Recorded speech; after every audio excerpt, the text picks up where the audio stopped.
अब किसी का खून नहीं खौल रहा है, अब किसी का फर्जी राष्ट्र प्रेम नहीं जाग रहा है, अब किसी को कोई दिक्कत नहीं है। हिंदुस्तान के नागरिकों को अमेरिका ने हाथों में हथकड़ी और पैरों में बेड़ियां डालकर खदेड़ा है, और इसमें महिलाएं भी शामिल हैं, उनको भी नहीं बख्शा गया।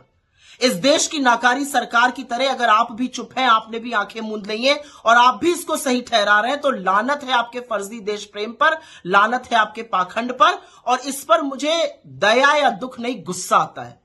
अगर अपने लोगों के साथ ऐसा होते देखकर आप खुशी मना रहे हैं, तो क्या खाक आप इस देश से प्यार करते हैं?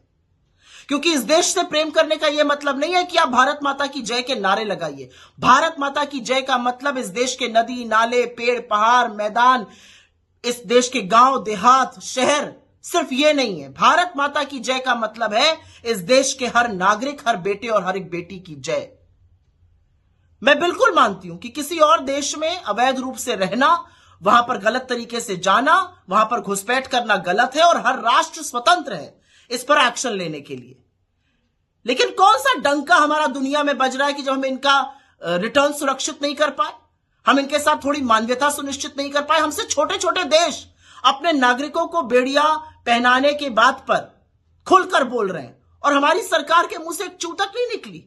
ये तूती बोल रही है हमारी दुनिया में कि हमारे लोगों के साथ अमेरिका इस तरह की हिमाकत कर रहा है, जानवरों की सलूक कर रहा है। और ये बात मैं इसलिए बोल रही हूं क्योंकि एक बार सोचिएगा, अगर आपके बच्चे से गलती हो जाए तो आप उसको डांटिएगा, हो सकता है आप उसको एक थप्पड़ भी जड़ दीजिए, लेकिन अगर कोई दूसरा बाहरी उससे कुछ कहेगा तो आप कमर कस के लड़ने के लिए तैयार हो जाइएगा। तो अमेरिका की हिम्मत कैसे हुई हमारे लोगों के साथ ये हिमाकत करने की? 40 घंटे तक उनको प्लेन में यातनाएं दी गई, आने से पहले उनको डिटेंशन सेंटर में रखा गया, और हमारी सरकार कुछ बोल नहीं रही है।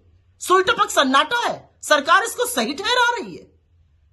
क्या फर्जी ढोंग है, और कौन से जुमले आप फेंकते रहिए, क्योंकि असलियत यह है कि आपके जुमलों की बारिश के बीच में हमारा देश बेइज्जत होता रहा। हमारे लोगों के साथ अमेरिका ने यह करने की हिमाकत की। और असलियत एक बात की यह भी है, कुछ भी हो, ये है तो अपने ही लोग। और मेरा राष्ट्र प्रेम, मेरी देशभक्ति मुझसे कहती है, अगर अपने लोगों के साथ कुछ गलत हो तो उसके खिलाफ बोलो। और अगर आपका राष्ट्र प्रेम और आपकी देशभक्ति ये नहीं कहती है, तो लानत है आपके देश प्रेम पर, लानत है आपकी देशभक्ति पर।